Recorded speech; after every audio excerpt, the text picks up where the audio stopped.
इस वीडियो में हम वाउचेरिया में सेक्सुअल रिप्रोडक्शन या लैंगिक जनन के बारे में विस्तृत जानकारी प्राप्त करेंगे। Sexual reproduction in Vaucheria. Vaucheria का सेक्सुअल रिप्रोडक्शन एडवांस ऊगेमस प्रकार का होता है, यानी कि प्रागत विषम युग्म की टाइप का होता है।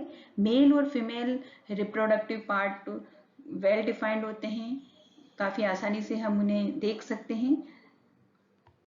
मेल रिप्रोडक्टिव पार्ट को पुंधानी या एंथ्रीडियम कहा जाता है और फीमेल रिप्रोडक्टिव पार्ट को ओगोनियम कहते हैं।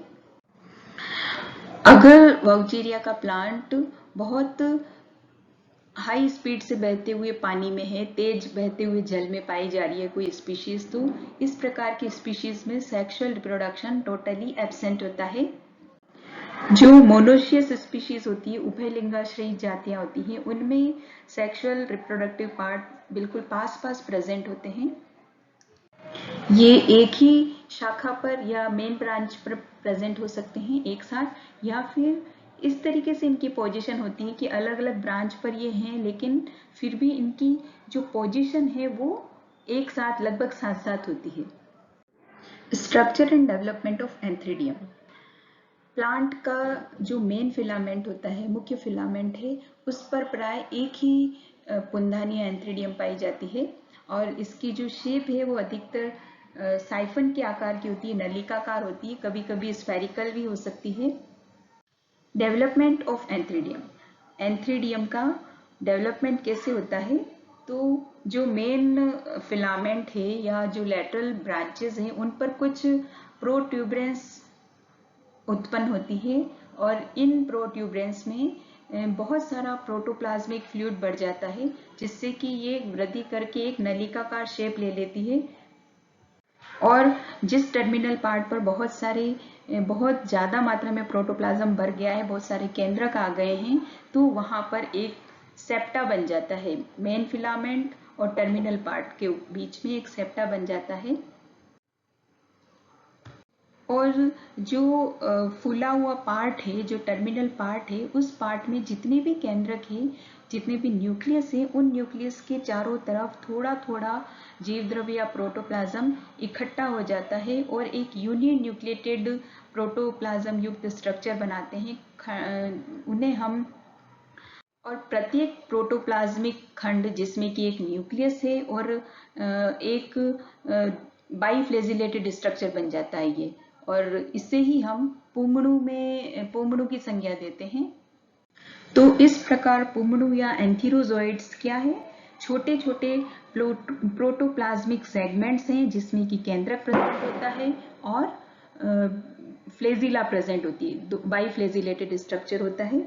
और जब ये मैच्योर हो जाएंगे एंथीरोजोइड्स, तो एंथ्रीडिया की वॉल से एंथ्रीडिया की वॉल रप्चर हो जाएगी और ये एंथीरोजोइड्स एनवायरमेंट में फ्री हो जाते हैं। Structure and development of oogonia. अंडधानी का निर्माण और उसका परिवर्तन कैसे होता है? तो वाउचेरिया में उगोनिया अलग अलग या फिर ग्रुप में बन सकती है, और ये जो गोनिया है वो गोलाकार स्ट्रक्चर होता है, अंडाकार या क्लब शेप्ड स्ट्रक्चर होता है। और ये उगोनिया अधिकतर पुंधानी के आसपास ही बनती है। उगोनियल स्ट्रक्चर वृंतहीन संरचना होती है या बहुत ही छोटा वृंत पाया जाता है। अब हम बढ़ते हैं कि इनका डेवलपमेंट कैसे होता है। तो प्लांट के फिलामेंट पर, जो प्लांट का फिलामेंट है, तंतु है, उस पर छोटे छोटे आउटग्रोथ, प्रोटोप्लाज्मिक आउटग्रोथ डेवलप होते हैं। और ये आउटग्रोथ जो है बहुत ज़्यादा, इसमें प्रोटोप्लाज्म भर जाता है, ये क्लब शेप्ड हो जाता है स्ट्रक्चर, और इसमें बहुत सारे केंद्रक, क्रोमेटोफोर और ऑयल ग्लोब्यूल्स भर जाते हैं। ये वाली जो कंडीशन होती है, इस प्रकार का जो जीव द्रव्य होता है जो आउटग्रोथ के अंदर, उससे हम वंडर प्लाज्मा कहते हैं।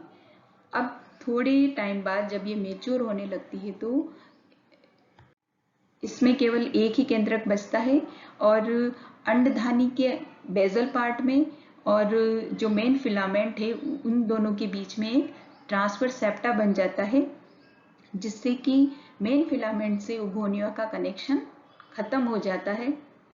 अब क्या होता है, क्योंकि इसमें बहुत सारे केंद्रक हैं, तो या तो बहुत सारे केंद्रक मिलकर के एक संयुक्त केंद्रक बना लेते हैं, या फिर एक केंद्रक ही जीवित रहता है और बाकी के सारे केंद्रक नष्ट हो जाते हैं।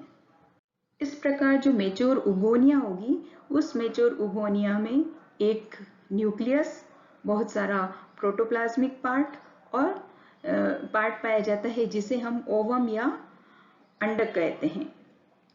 ओवम के बेस में बहुत सारे क्रोमेटोफोर्स और ऑयल ग्लोब्यूल्स प्रेजेंट होती है।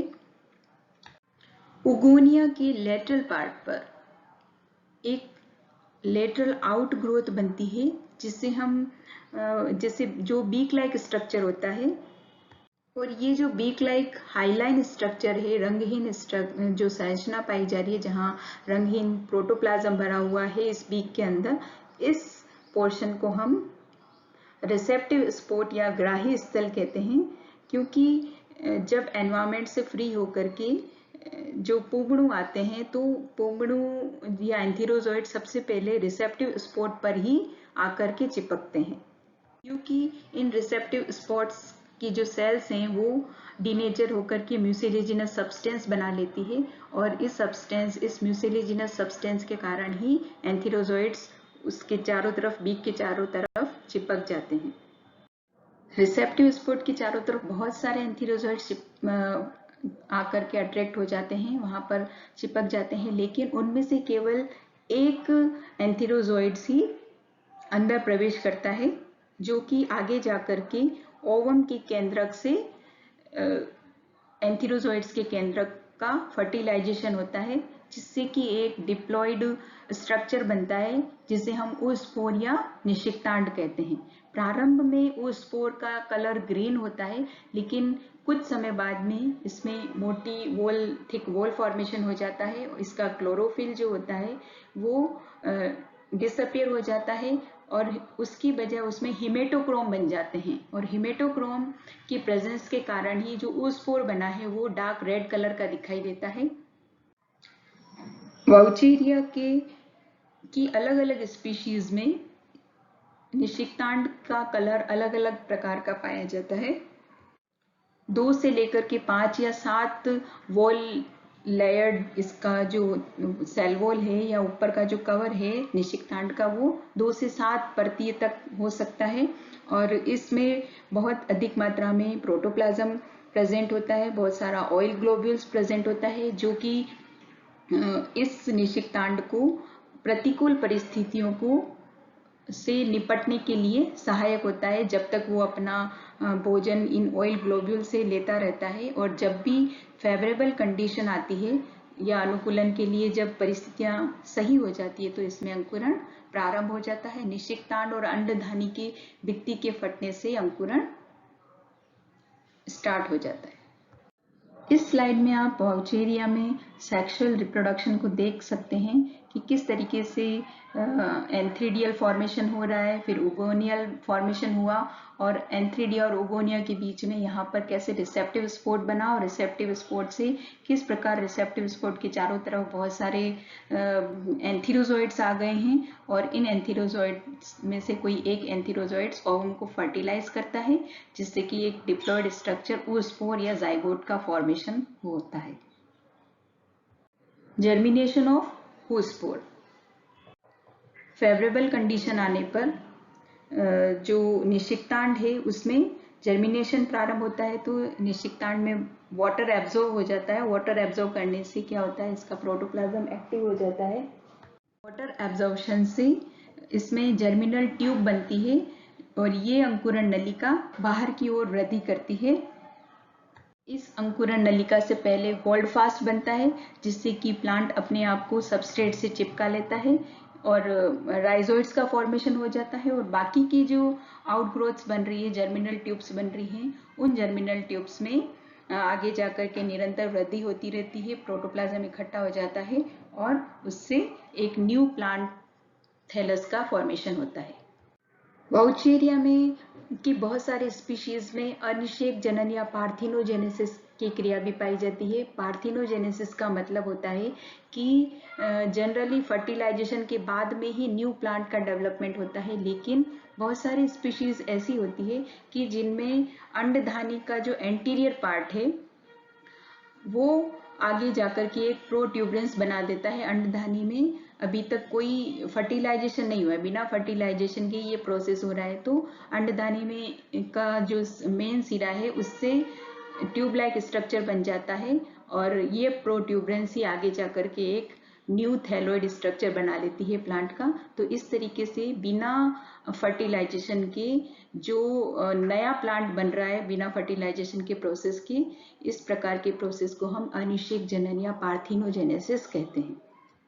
आगे बात करते हैं कि वाउचेरिया की लाइफ साइकिल कैसी होती है। तो वाउचेरिया की लाइफ साइकिल अगुणित प्रकार की, हैप्लॉन्टिक प्रकार की होती है, क्योंकि प्लांट बॉडी जो है वो अगुणित प्रकार की होती है और द्विगुणित अवस्था केवल निषिक्तांड के समय ही प्लांट में द्विगुणित अवस्था प्रेजेंट होती है। निषिक्तांड में फिर से अर्धसूत्री विभाजन होगा और फिर जो नए प्लांट बनेंगे वो अगुणित टाइप के होंगे। तो हैप्लॉन्टिक प्रकार की लाइफ साइकिल वाउचेरिया में प्रेजेंट होती है। Thank you.